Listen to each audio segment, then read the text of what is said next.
बिस्मिल्लाहिर्रहमानिर्रहीम। सब्ज़ी लगाना बहुत सारे लोगों का शौक़ होता है। कुछ शौकिया लगाते हैं घरेलू सतह पर, और कुछ जो है वो कमर्शियल लेवल पर लगाते हैं, मुनाफा कमाते हैं, उससे उनका कारोबार होता है। लेकिन अगर सब्ज़ी जो है वो टाइम पे और वक्त पे काश्त की जाए तो ये एक अच्छी फसल और एक अच्छी पैदावार की ज़मानत होती है। तो आज मैं आपको बताता हूँ कि सितंबर और अक्टूबर में हम कौन कौन सी सब्ज़ियाँ लगा सकते हैं और उनका जो वक्त है वो कौन सा है। सबसे पहले आलू की फ़सल की बात करते हैं। आलू जो है वो पंजाब में 1 सितंबर से लेकर 30 अक्टूबर तक आप लगा सकते हैं, जबकि खैबर पख्तूनख्वा के मैदानी इलाकों में 1 तक 15 सितंबर तक इसकी काश्त की जाती है। बलूचिस्तान के जो मैदानी इलाके हैं वहाँ पे 15 सितंबर से लेकर 20 अक्टूबर तक इसकी काश्त की जाती है, और इसकी जो बीज की जो शरह है वो 1200 किलोग्राम से लेके 1500 किलोग्राम फ़ी एकड़ जो है इसका सीड रेट है।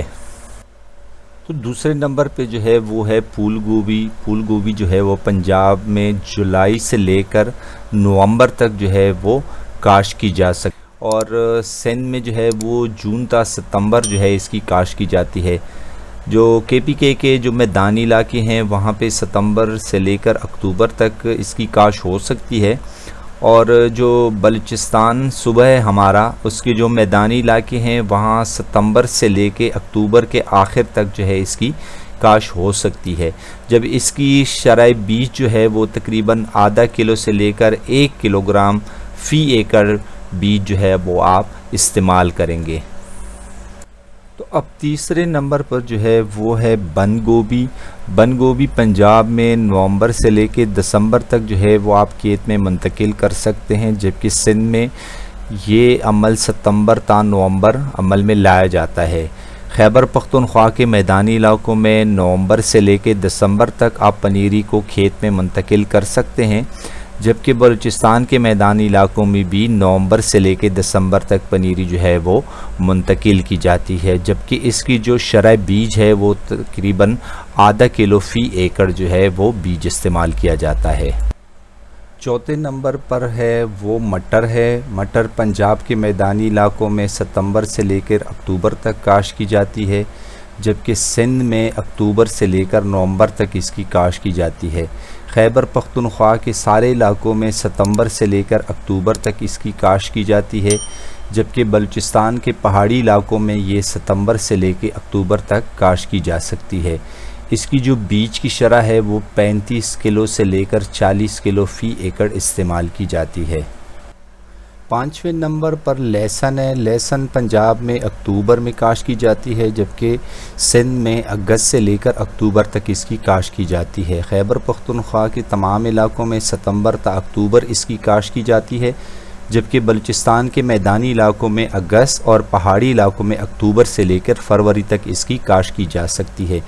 इसकी जो शरह बीज है वो 300 किलो से लेकर 400 किलो फ़ी एकड़ जो है वो इस्तेमाल होती है। छठे नंबर पर जो है वो प्याज है। प्याज पंजाब में दिसंबर से लेकर जनवरी तक मुंतकिल की जाती है खेत में उसकी पनीरी, जबकि सिंध के जो बलाई इलाके हैं वहाँ अक्टूबर से लेकर नवंबर तक खेत में इसकी मुंतकिली होती है, जबकि खैबर पख्तूनख्वा के मैदानी इलाकों में अक्टूबर से लेकर नवंबर तक इसकी मुंतकिली होती है, जबकि पहाड़ी इलाकों में अक्टूबर में की जाती है। बलूचिस्तान के जो मैदानी इलाके हैं वहाँ जुलाई से लेकर अगस्त तक इसकी मुंतकिली होती है, जबकि इसकी शरह बीज जो है वो 3 किलो से लेकर 5 किलो फ़ी एकड़ इस्तेमाल होती है। सातवें नंबर पर जो है वो मूली है। पंजाब में मूली जुलाई से लेकर नवंबर तक काश्त की जाती है। सिंध में ये जुलाई से लेकर जनवरी तक इसकी काश्त की जा सकती है। KPK के मैदानी इलाकों में सितंबर से लेकर अक्टूबर तक आप इसकी काश्त कर सकते हैं, जबकि बलूचिस्तान के मैदानी इलाकों में दिसंबर से लेकर जनवरी तक इसकी काश्त हो सकती है। शरह बीज जो है वो 3 से लेकर 4 किलो फ़ी एकड़ इस्तेमाल होती है। आठवें नंबर पर जो है वो गाजर है। पंजाब के मैदानी इलाकों में सितंबर से लेकर अक्टूबर तक इसकी काश्त की जा सकती है। सिंध में अगस्त से लेकर नवंबर तक, खैबर पख्तूनख्वा में सितंबर से लेकर अक्टूबर तक इसकी काश्त हो सकती है। बलूचिस्तान के मैदानी इलाकों में अक्टूबर से लेकर नवंबर तक इसकी काश्त की जाती है। बीज की जो शरह है वो 6 से लेकर 8 किलोग्राम फ़ी एकड़ है।